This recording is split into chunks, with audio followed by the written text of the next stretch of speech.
안녕하세요. 살아있는 책 산책입니다. 오늘 산책길의 책은 다니엘 핑크의 When, 언제 할 것인가입니다. 드라이브, 새로운 미래가 온다의 저서를 쓴 다니엘 핑크가 타이밍에 관해 쓴 책입니다. 우리는 항상 무엇, 어떻게 등의 고민은 하지만 언제인 when에 대한 고민은 잘하지 않는다는 것인데요. 또한 타이밍에 대해서 아는 것도 많이 없다고 합니다. 언제 취업을 할지, 언제 결혼을 할지, 언제 이직을 할지 등의 언제와 연속해서 싸우는 우리의 삶에 대해 다시 한번 생각해 볼 수 있는 질문을 던지는 책입니다. 어떨 때는 기운이 빠지고 어떨 때는 의욕이 넘치는지, 합창을 하거나 팀 프로젝트를 할 때 어떻게 사람들과 타이밍을 맞추는지, 어떤 교과 과정은 학습을 방해하고 어떤 휴식은 성적을 올리는지 등을 저자는 던지고 있습니다. 하루 속에 숨어있는 시간 패턴을 시작으로 처음과 중간, 마지막의 시간에 대해서 이야기합니다. 그리고 그룹의 타이밍에 대해서도 말하고 있습니다. 개인적으로 이 책을 읽으면서 스타트업이 성공하기 위한 5가지를 이야기했던 빌 그로스의 테드 강연이 생각났는데요. 그 강연에서도 스타트업이 성공하기 위한 5번째 요소는 타이밍이었습니다. 다니엘 핑크는 우리 몸 안의 시계, 생체 시계에 대해서 말하고 있습니다. 코넬 대학교의 사회학자 마이클 메이시와 스코트 골더가 트윗을 연구한 결과를 보면 사람들이 깨어있는 동안에 일관된 행동 패턴을 보인다고 합니다. 인종, 나이 등에 상관없이 긍정적인 감정은 오전에 올라갔다가 오후에 내려가고 초저녁에 다시 서서히 올라간다고 하는데요. 뿐만 아니라 이 연구 외에도 다양한 사람의 생체 시계에 관한 연구가 있으나 일관되게 나오는 결과는 사람의 감정, 컨디션이 최고점, 최저점, 반등을 보여준다는 것입니다. 하루 동안 2번의 기분이 좋아지는 시간, 최고점을 대부분 사람들은 경험한다고 하는데요. 따라서 자신의 몸의 상태를 잘 파악해 중요한 일이 있다면 최고점을 찍을 때 가능하면 진행하는 것이 성취도를 높일 수 있는 방법이라고 합니다. 하루 최고점, 최저점, 반등은 대부분 사람이 경험하지만 그 지점은 사람마다 다를 수 있다고 합니다. 우리가 흔히 말하는 아침형 인간과 올빼미형 인간은 차이가 난다고 하는데요. 2가지 인간 유형으로만 나누는 것보다 모든 사람은 각자 자신의 크로노타입을 가지고 있다고 책에서 말하고 있습니다. 크로노타입은 생리적, 심리적 영향을 주는 24시간 주기 생체 리듬의 패턴이라고 합니다. 늦은 크로노타입인 사람은 해가 중천에 뜬 뒤에야 잠자리에서 일어난다고 하는데요. 하지만 중요한 것은 자신의 크로노타입을 제대로 파악하고 일과 시간을 제대로 관리하는 것이라고 합니다. 다니엘 핑크는 나푸치노를 진행한다고 합니다. 나푸치노는 커피를 마신 뒤 낮잠을 자는 것을 이야기합니다. 우리가 잠이 들 때까지 걸리는 시간은 평균 7분이고 최적의 낮잠 시간은 10분에서 20분 사이라고 하는데요. 카페인이 혈관에 골고루 퍼지는데 약 25분이 걸리기 때문에 커피를 마시고 낮잠을 25분 딱 자고 일어나면 카페인의 효과를 누리게 돼서 낮잠을 잔 효과와 카페인의 효과 2배 이상의 효과를 누릴 수 있게 된다고 합니다. 오히려 낮잠은 30분 이상 자게 되면 머리가 아픈 등의 몸의 무거움을 느끼게 되기에 30분 이상 자는 것은 좋지 못하다고 하고 있습니다. 물론 직장을 다니는 사람들에게는 쉽지 않은 일이긴 하지만 카페인과 낮잠의 위력을 많은 곳들에서 알고 낮잠을 잘 수 있는 공간을 마련해주면 좋겠다는 생각이 들었습니다. 또한 가장 중요한 식사 시간은 점심이라고 합니다. 정보통신, 교육, 미디어 분야 등 서로 다른 11개 조직에서 일하는 직장인 800여 명을 대상으로 조사한 2016년 보고서에 따르면 점심시간은 건강과 복지를 증진시키는 중요한 회복장치라는 결과를 냈습니다. 소방대원처럼 긴밀한 협력을 요구하는 작업의 경우 함께하는 점심은 팀워크를 높이는 효과가 있다고 하는데요. 하지만 자율성과 분리라는 요소가 있어야만 효과적인 점심시간이 위력을 보여줄 수 있다고 합니다. 자신이 하는 일과 그 일을 하는 방법, 시간, 함께하는 사람에 대한 통제력이 확보되어야 하며 복잡한 업무와의 분리가 꼭 필요하다고 하는데요.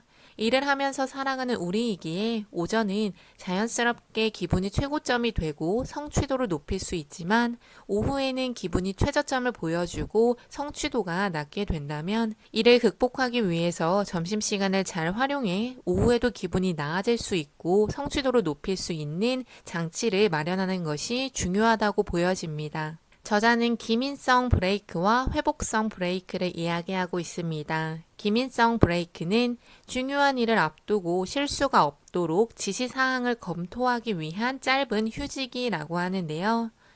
책에 나온 병원 사례처럼 수술 전에 참여한 의사와 간호사가 자신들의 신상 정보와 할 일을 잠시 동안 이야기하고 수술에 임하는 모습을 들어주고 있습니다. 대부분 최고점을 찍는 오전에는 수술 실수가 덜하지만 기분이 최저점을 찍는 오후에는 실수가 더 많이 발생하기에 기민성 브레이크는 실수를 줄여줄 수 있는 큰 효과를 보여주었다고 합니다.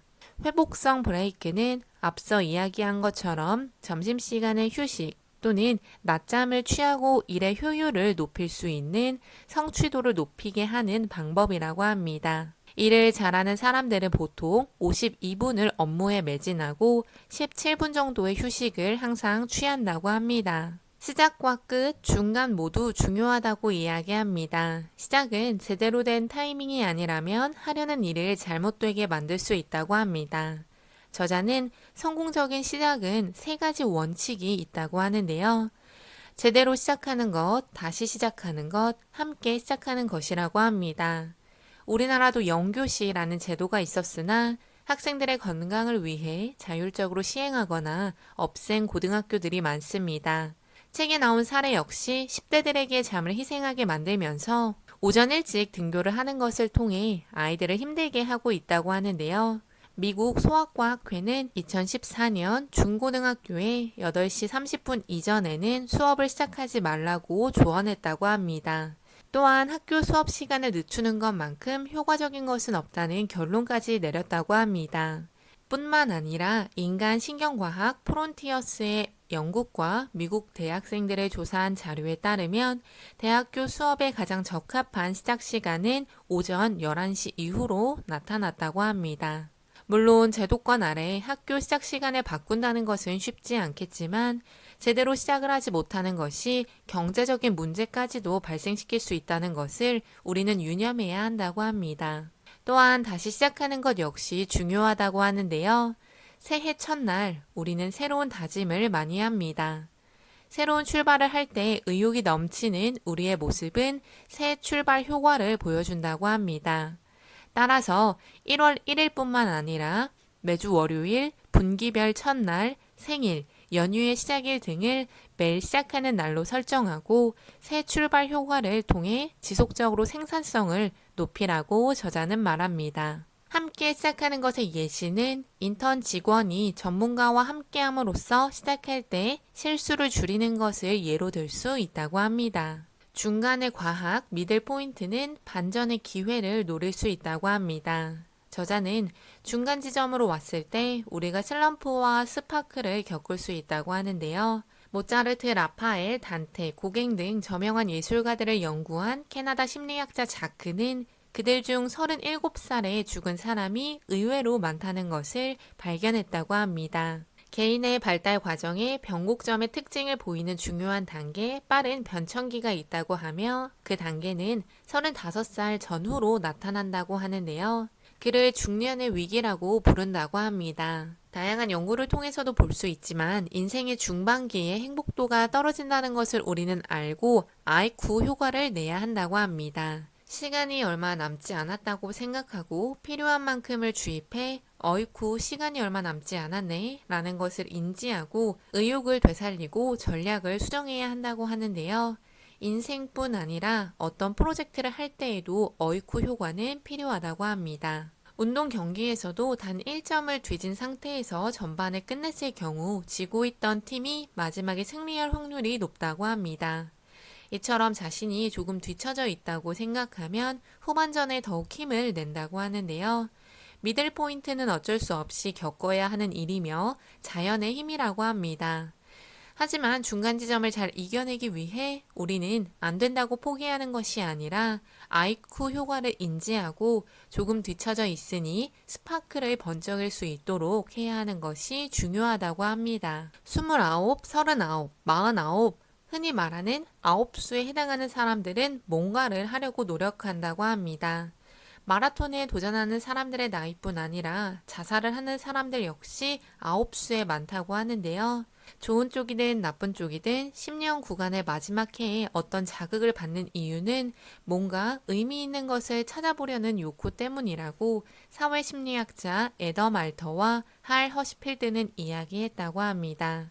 새 출발 효과의 사촌쯤인 빠른 종결 효과는 마지막으로 갈수록 사람들이 분발하는 경향이 있다는 것이지만 아쉽게도 그런 효과가 늘 긍정적인 것만은 아니라고 합니다. 집단의 타이밍에도 우리는 잘 맞춰 들어가야 하는데요. 사회적 동물 집단 생활을 하고 공동체를 살아가는 우리에게 어떤 곳에 속해 그들과 타이밍을 잘 맞춰 무언가를 해낸다는 것은 꼭 필요합니다.